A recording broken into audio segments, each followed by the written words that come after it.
हाँ तो एक मिनट ये पर्ची निकाल लेते हैं, ठीक है ना। हाँ अब हमारे पास अभी, हाँ अब आप देखिए पहले से अंदर कोई वोट नहीं है। कोई नहीं। एक मिनट में इसको भी शो रिजल्ट को 0 कर दूं। अभी एप्पल को वोट दिया था एक हमने, तो टोटल वोट 1 हो गया।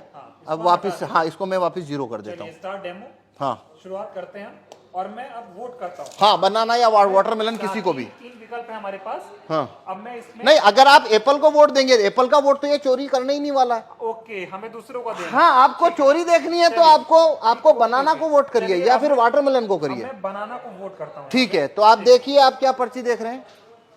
हाँ बनाना आ गई। बनाना आ गई। जी। तो आप वोटर ने बनाना की पर्ची देखी जी। वोटर यहां से चला गया। हाँ, अब अगला वोटर आया। आप हैं दूसरे वोटर। मान लीजिए मैं फिर बनाना को करता हूं। ठीक। मैंने बनाना को वोट किया। हाँ। अब देखिए मैंने क्या देखा, बनाना, दिख रहा है। तो मैं भी खुश हो गया। खुश हो गया मतलब सेटिस्फाई हो गया। जी, जी। मैं चला गया। अब मान लीजिए आप आए, आप फिर से बनाना को वोट करिए। मान लीजिए मैं फिर से बनाना को वोट कर देता अब देखिए आप क्या देख रहे हैं यहाँ पे, हूँ। बनाना देख पा रहा हूँ। बनाना देख रहे हैं। जी। तो आप सेटिस्फाई हो गए। हाँ। आप भी चले गए। तो हमने 3 वोट कर दिए। 3 वोट कर दिए। ये बनाना बनाना बनाना, एक वोट और कर लेते हैं। ये मान लीजिए मैं अब वापस बनाना को वोट कर रहा हूं। ठीक है। तो ये मैंने बनाना को वोट किया, फिर मैंने देखा सिंबल बनाना। हाँ। ठीक है, 4 वोट किए। 4 वोट किए हैं, चारों बनाना को। चारों बनाना को। तो अंदर से एप्पल का अब पहले इलेक्ट्रॉनिक वोट देखते हैं। देखिए आइए, हाँ तो ये शो रिजल्ट कर रहा हूं अब मैं। जी। ये शो रिजल्ट, तो टोटल वोट कितना हुआ है। 4 वोट हुए हमारे। अब एप्पल को कितना मिला, 3 मिला हुआ है। कौन जीता यहाँ। एप्पल। क्या आपने एप्पल को वोट दिया। नहीं दिया। मैंने भी नहीं दिया। हाँ। सभी ने तो बनाना को दिया था। सभी ने बनाना को दिया। लेकिन यहाँ पे तो एप्पल जीत गया है हाँ। और बनाना को तो एक ही वोट मिला है। हाँ। तो अब हम देखते हैं इलेक्ट्रॉनिक वोट को कागज के वोट से मैच करते हैं, क्योंकि काउंटिंग के दिन भी ऐसा होता है। ठीक। ठीक है। हाँ। तो देखिए अब हम कागज का वोट देखते हैं। ये देखिए, ये कागज का वोट, कितना कागज का वोट है। 4 है। Total vote 4। अब देखिए यहाँ पे टोटल वोट कितना है। 3 एप्पल। नहीं, टोटल वोट कितना है, और यहाँ टोटल वोट कितना है कागज का। 4। एप्पल का कितना वोट है, 3। यहाँ एप्पल का कितना है, 3। और यहाँ बनाना का कितना है, ये बनाना का 1। जबकि तो चारों आप ने बनाना को दिया। तो आप 100% वीवीपैट की पर्चियों की काउंटिंग करिए। ये लो काउंटिंग कितने की करनी है, कर लो काउंटिंग। क्या आपकी चोरी पकड़ में आई। नहीं है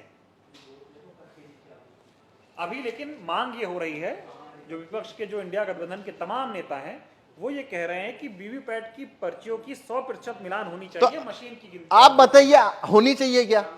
नहीं, इस क्या हिसाब से मतलब- जो आप दिखा रहे हैं इसमें से तो आप साबित ही नहीं कर पाएंगे कि ऐसा गलत हुआ। भाई ये मैं ना खोलूं हाँ। तो यहाँ पे तो ये होने के बाद में जो बनाना का कैंडिडेट है वो वोटर को बोलेगा भाई तुमने तो मेरे को वोट ही नहीं दिया। वोटर बोलेंगे हमने तो बराबर वोट दिया, पर्ची छपी हुई एक देखी। सवाल और है, अभी हम जब वोट डाल रहे थे तो यहाँ पे पर्ची यही एक ही दिख रही थी। हाँ वही पर्ची बार बार कटनी चाहिए पर्ची, जो कि कटती पर नहीं, ऐसे वो होनी चाहिए। हाँ पर उसको वोट फुल कट करेगा नहीं, क्योंकि उसको वोट जब चोरी करना है तो कट तो वो नहीं नहीं करेगा।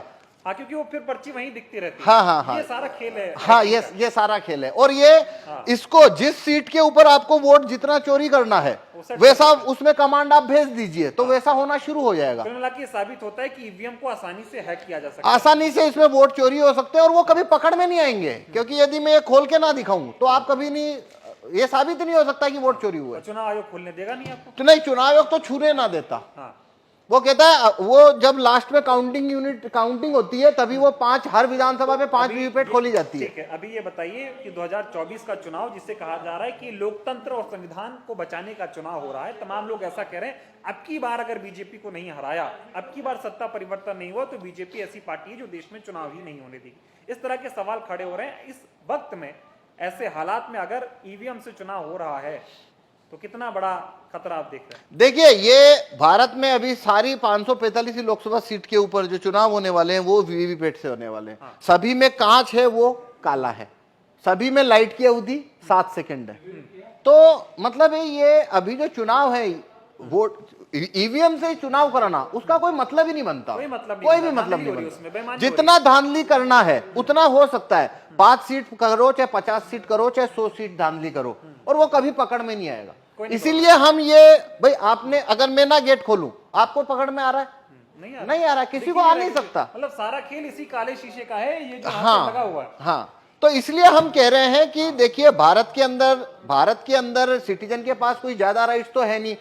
वोट वापसी के कानून, राइट टू रिकॉल भारत के लोगों के पास नहीं है, जूरी में आने की पावर नहीं है, और रेफरेंडम पावर, भारत में रेफरेंडम का पावर नहीं है। एक ही सिर्फ सिटीजन के हाथ में केवल एक ही लाठी है मताधिकार। और वो है वोट देने का कानून। बस इतना सही तो है, न तो वोट वापस लेने का कानून है, न जुरी में आने का कानून है, ये सब तो है नहीं। अब वो एक ही तो कानून है जो सिटीजन की तरफ है, और उसको भी ईवीएम ने उसको भी मतलब डाउटफुल कर दिया। अब तो देखिए ये एक अलग बात है, वो तो एक लेबल होता है लोकतंत्र खतरे में है। भाई यहाँ वोटिंग खतरे में साफ दिख रही है। अब अगर लोकतंत्र जो भी होता है क्या होता है वो एक अलग बहस है कि आप लोकतंत्र किसे कहते हो, पर यहाँ भारत में जो भी है रूलिंग क्लास के पास सब कुछ है, वोटर के पास तो वोटिंग है, और ये वोटिंग जो है वो पूरी तरह से संदेह के घेरे में आ जाती है।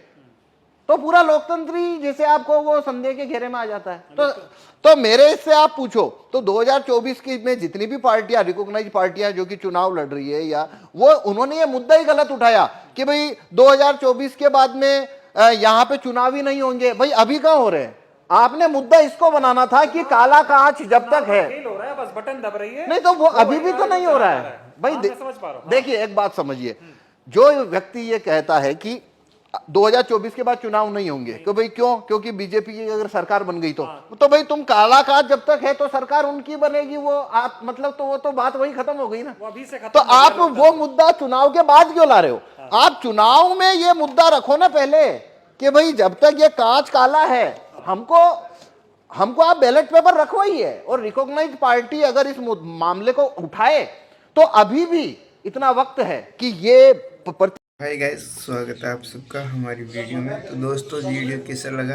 अगर वीडियो अच्छा लगा हो नरेश भाई के चाहने वालों का, तो सभी भाई ज़्यादा से ज़्यादा चैनल को सब्सक्राइब करना, लाइक करना और कमेंट करना, और दोस्तों ज़्यादा से ज़्यादा शेयर करना, और नरेश भाई को वोट देकर भारी मतों से विजय बनाना।